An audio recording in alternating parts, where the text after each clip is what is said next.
Hi Mehul, I am very excited for this podcast, first ever podcast on spirituality. So you have written 3 books on spirituality, but I want to ask you one question कि हम अपने बच्चों को कैसे spirituality में डालें? Thank you very much for having me. बच्चों की स्पिरिचुअल जर्नी उनके गर्भ से ही शुरू हो जाती है। हमारे शास्त्रों में गर्भ संस्कार कहा गया है।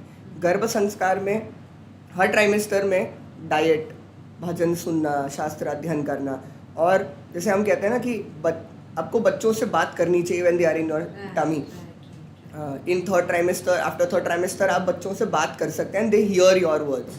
राइट। तो इस समय हमें बच्चों को तभी से ज्ञान देना स्टार्ट करना चाहिए ऑन स्पिरिचुअलिटी, ऑन स्तोत्रा, श्लोकास, भजन्स।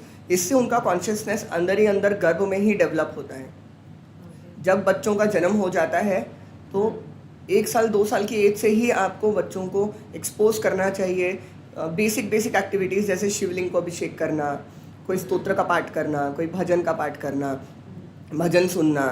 राइट। जैसे मेरा बेटा जब 1 साल का था तो वो भजन्स पे डांस करने लगता था, तो उसका एक्सपोजर हमेशा से वही रहा। बच्चे जैसे धीरे धीरे बड़े होते हैं तो उनका एक्सपोजर हो जाता है बहुत सारी चीज़ों में, कोकोमेलन, कार्टून, ये एब्सोल्युटली। बहुत सारी दूसरी चीज़ों में हो जाता है। प्लस फिर वो जब स्कूल जाते हैं तो स्कूल में वो बहुत सारी चीज़ें देख के सीखते हैं। राइट। लेकिन अगर बच्चे का कॉन्शियसनेस सही रहेगा बचपन से ही, तो वो सही चीज़ें ही सीखेगा, क्योंकि उसको ये समझ रहेगी कि ये मेरे लिए ठीक है और ये मेरे लिए ठीक नहीं है। तो बच्चों को अलग अलग फॉर्म में हमें एक्सपोज करना चाहिए विद स्पिरिचुअलिटी।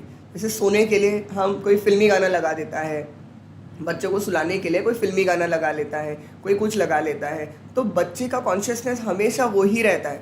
उसकी जगह आप हनुमान चालीसा प्ले कर सकते हैं, कोई भजन प्ले कर सकते हैं, कोई स्तोत्र प्ले कर सकते हैं, जिससे उसके मन में, कॉन्शियसनेस में हमेशा भगवान ही रहे। और बच्चों को खासकर ये सिखाना चाहिए that God is your friend. भगवान आपके फ्रेंड है। गॉड फेयरिंग और गॉड लविंग का जो कंसेप्ट है, हम खुद भी भगवान से बहुत डरते हैं, ठीक है, कि अगर हमने गलत किया तो हम ये ज़्यादा सोचते हैं कि भगवान हमें पनिश करेगा, ठीक है, rather than taking God as a friend. So माता अपने बच्चों को कभी पनिश कर सकती है। इसी तरह से हम जब कहते हैं हम भगवान के बच्चे हैं, तो भगवान हमें पनिश क्यों करेंगे?